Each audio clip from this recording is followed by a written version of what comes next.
Well, friends, looks like Donald Trump just reached the end of his financial rope. Let's talk about that, because justice matters.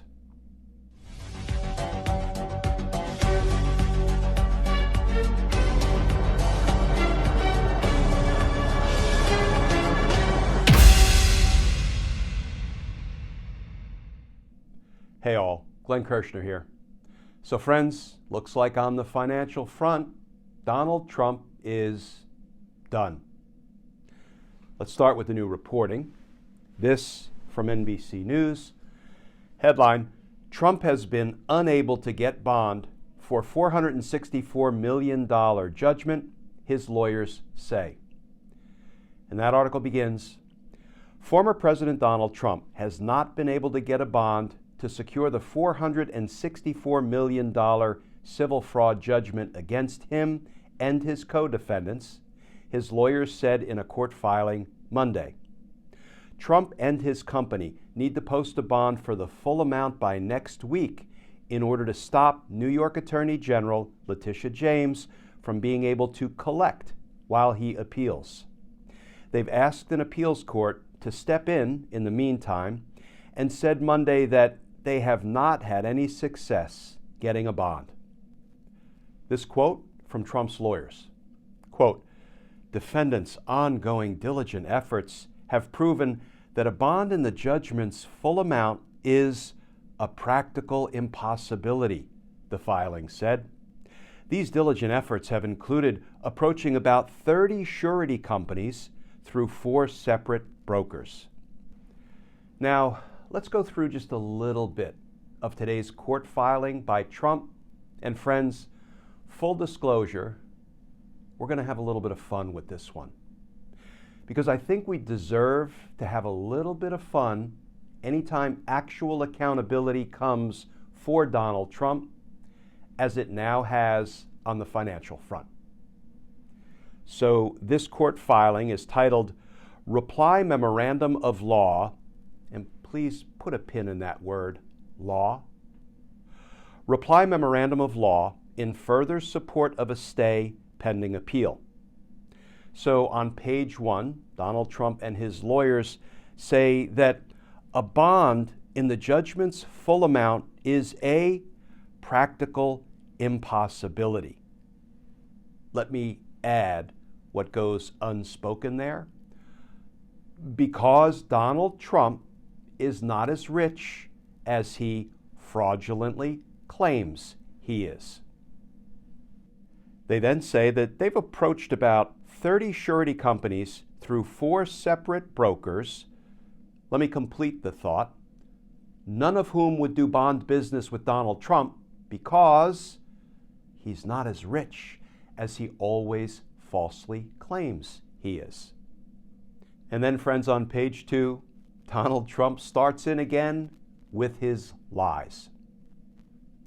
The court ridiculously valued Mar-a-Lago in Palm Beach, Florida, as being worth between $18 million and $27.6 million, understating its actual value by about 50 to 100 times.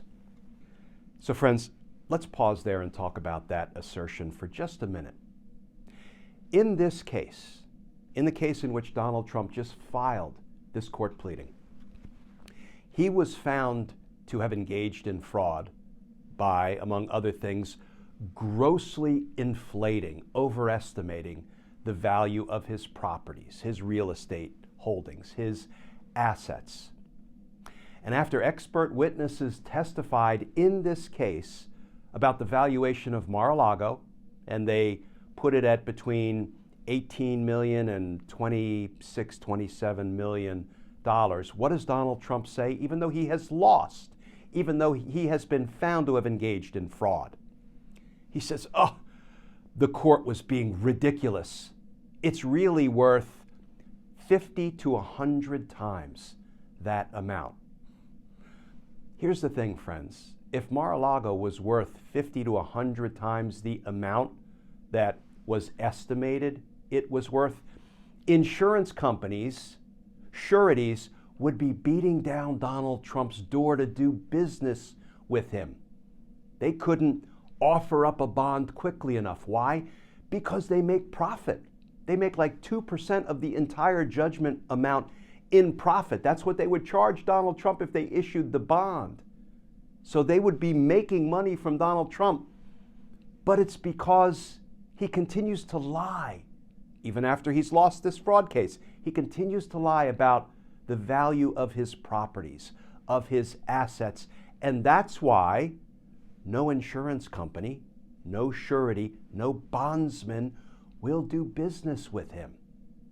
So friends, remember a few minutes ago, I asked you to please put a pin in that word law, memorandum of law, which is what this thing is supposed to be. Well, guess what the first legal authority is that Trump and his lawyers cite, indeed on page 3 of this new court filing?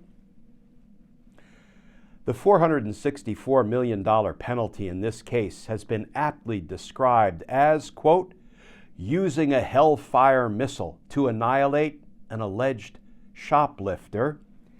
And what rock-solid legal authority do they cite in support of that dramatic assertion?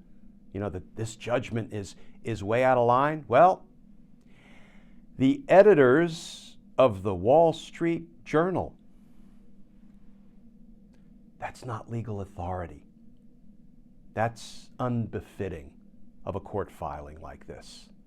And then a new section of this court filing opens on page 8 under the heading, posting a full undertaking is a practical impossibility.